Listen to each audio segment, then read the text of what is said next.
fitar ruwan a jikin mutum yana sama masa lafiya, barin ruwan mani a jikin namiji yana masa illa matuƙa. Shi yasa Ibn Qayyim yake cewa yana cutar da jiki. Shi yasa kuma bayan haka abu na hudu Ibn Qayyim yake cewa akwai jin daɗi da mutum ke samu lokacin tarawa da iyalin shi lokacin da mani zai fita.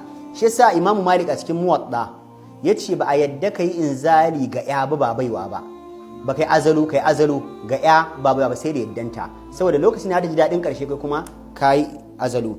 Sannan yake cewa wannan na daga cikin at-tamattu bi ni'matillah, jin daɗin ni'imar da ubangiji ya maka. Yadda ka zaka ci abinci to shi ma tara da iyali wani abu da adam yana samun jin daɗin sa.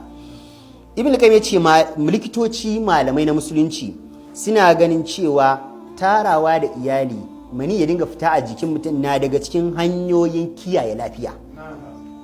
Kiyaye lafiya. Shi yasa bincike ya tabbatar da mai mata biyu ya fi mai mata ɗaya lafiya.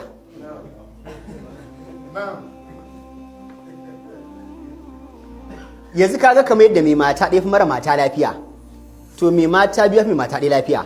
Mai mata uku ya fi mai mata biyu lafiya.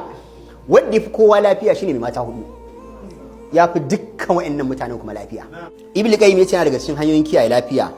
Ya ce da haka ya ce ya kamata mutum ya dinga rabuwa da shi. Ya ce fa'alam annahu la yanbaghi ikhraju illa fi talabin nasl. Ibn Qayyim ya ce wata halittar Allah ce a wajen mai matukar tsada. ‘Ya'ya ne a wajen miliyoyi. Shi yasa bai halatta a fidda shi ba sai ta hanyar neman zuriya.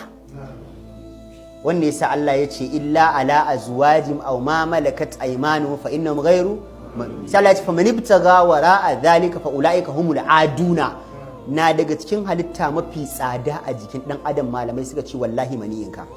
Inda ka sai da mai ke production ɗinsa an nuna maka processes ɗin da ababen da ya kunsa, ai na faɗa abubuwan da ya kunsa ai wallahi ba za ka dinga wasting ɗin shi a banza ba.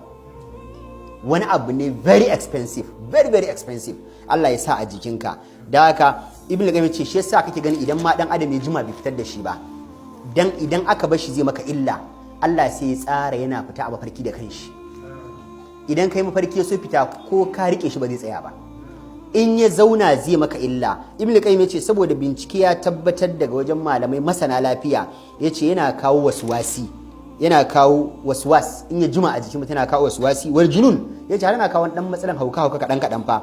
Wasar'u yace mutum yana tafiya sai kaga ya fadi ya fara wani abu kaman burburuwa haka. Da haka idan wataran mun ga wasu za su mana misali burburuwa ko za su mana farfadiya to mun san matsala ba za mu kai su asibiti ba. Magana Ibn Qayyim nake kawowa ga mu ba sai ka tare ni ka sa mun baki ba. Magana Ibn Qayyim ba maganar Malam Adam bace. Kwanan wani yayi muku? Alhamdulillah.